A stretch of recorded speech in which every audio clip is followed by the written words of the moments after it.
នេះចាអញ្ចឹងខ្ញុំនឹងឡើងមកបង្ហាញក្រុមធំអំពីការអានល្បះក្នុងថ្នាក់ទី2ចាខ្ញុំសូមឲ្យលោកគ្រូអ្នកគ្រូចូលរួមធ្វើជាសិស្សរបស់ខ្ញុំទាំងអស់គ្នាចាតោះអញ្ចឹងខ្ញុំសូមសម្ដែងណាតោះតែដៃ1 2 3កូនទាំងអស់គ្នានៅពេលដែលខោឬមួយកៅអៅរបស់យើងវាដាច់ឬមួយក៏រហែកយើងត្រូវធ្វើមិនទៅដេអីទៀតកូនជួចូលហើយមានអីទៀតចាអញ្ចឹងដេជួចូលឬអីហ្នឹងអាចហៅម្យ៉ាងទៀតថាកែខៃចាកែខៃណា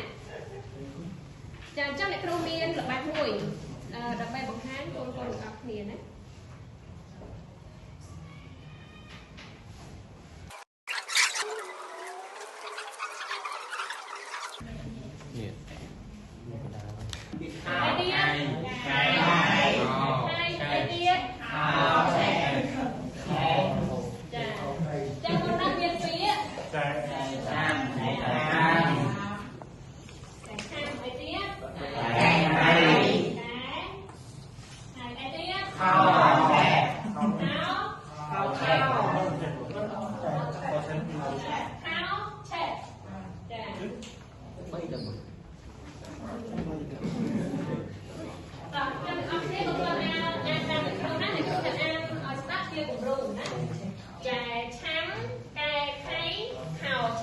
ចាស្ដាប់បានអត់ចាអញ្ចឹងឥឡូវចូលរួមអានជាមួយគ្នាជាមួយនឹងអ្នកគ្រូណាតើ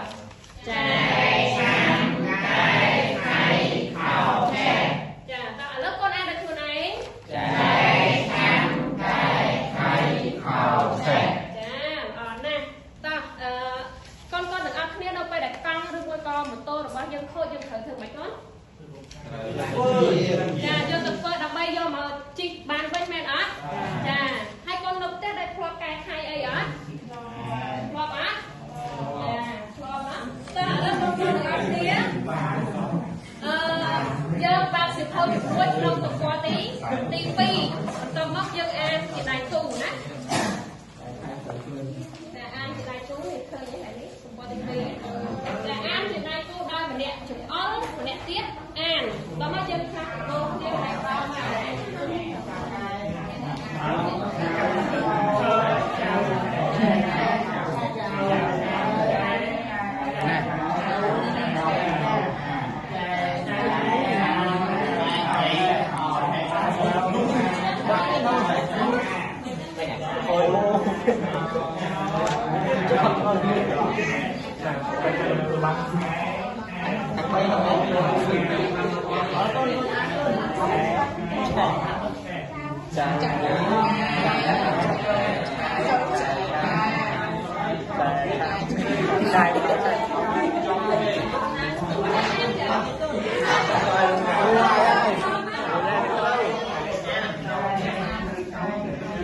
គ្រូរួចហើយ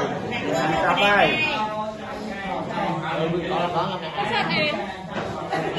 ខោចៅកែខែអូម្នាក់